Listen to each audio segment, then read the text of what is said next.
Hi everyone! Today we're going to be reading Last Stop on Market Street by Matt de la Peña and illustrated by Christian Robinson.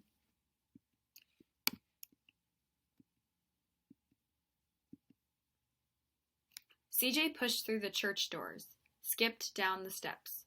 The outside air smelled like freedom, but it also smelled like rain, which freckled CJ's shirt and dripped down his nose.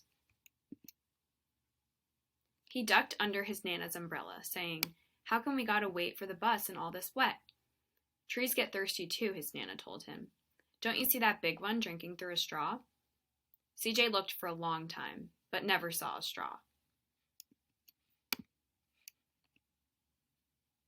From the bus stop, he watched water pool on flower petals, watched rain patter against the windshield of a nearby car. His friend Colby climbed in, gave CJ a wave, and drove off with his dad.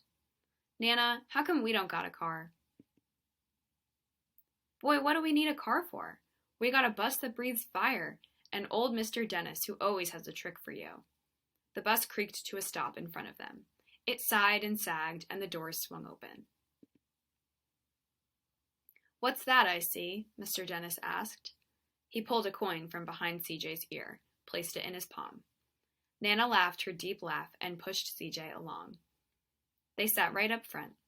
The man across the way was tuning a guitar. An old woman with curlers had butterflies in a jar. Nana gave everyone a great big smile and a good afternoon. She made sure CJ did the same. The bus lurched forward and stopped, lurched forward and stopped. Nana hummed as she knit. "How come we always gotta go here after church?" CJ said. "Miguel and Colby never have to go nowhere." "I feel sorry for those boys," she told him. "They'll never get a chance to meet Bobo or the Sunglass Man. And I hear Trixie got herself a brand new hat." CJ stared out the window, feeling sorry for himself. He watched cars zip by on either side, watched a group of boys hop curbs on bikes. A man climbed aboard with a spotted dog. CJ gave up his seat. "How come that man can't see?" "Boy, what do you know about seeing?" Nana told him. "Some people watch the world with their ears." "That's a fact. Their noses, too," the man said, sniffing at the air. "That's a mighty fine perfume you're wearing today, ma'am." Nana squeezed the man's hand and laughed her deep laugh. Two older boys got on next. CJ watched as they moved on by and stood in back. "Sure wish I had one of those," he said. Nana set down her knitting. "What for? You've got the real live thing sitting across from you. Why don't you ask the man if he'll play us a song?" CJ didn't have to. The guitar player was already plucking strings and beginning to sing. "To feel the magic of the music," the blind man whispered, "I like to close my eyes." Nana closed hers too. So did CJ and the spotted dog. And in the darkness, the rhythm lifted CJ out of the bus, out of the busy city.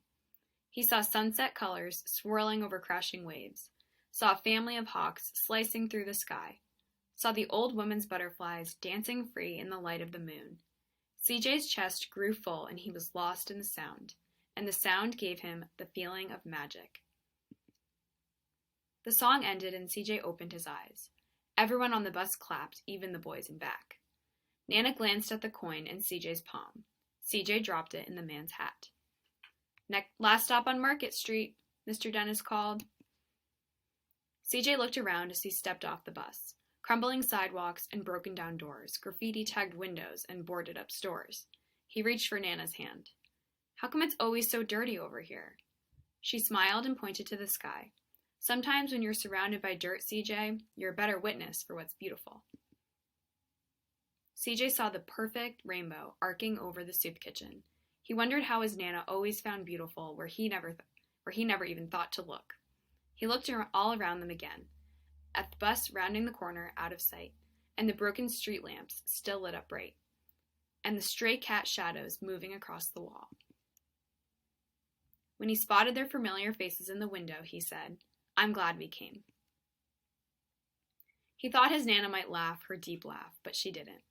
She patted him on the head and told him, "Me too, CJ. Now, come on." The end.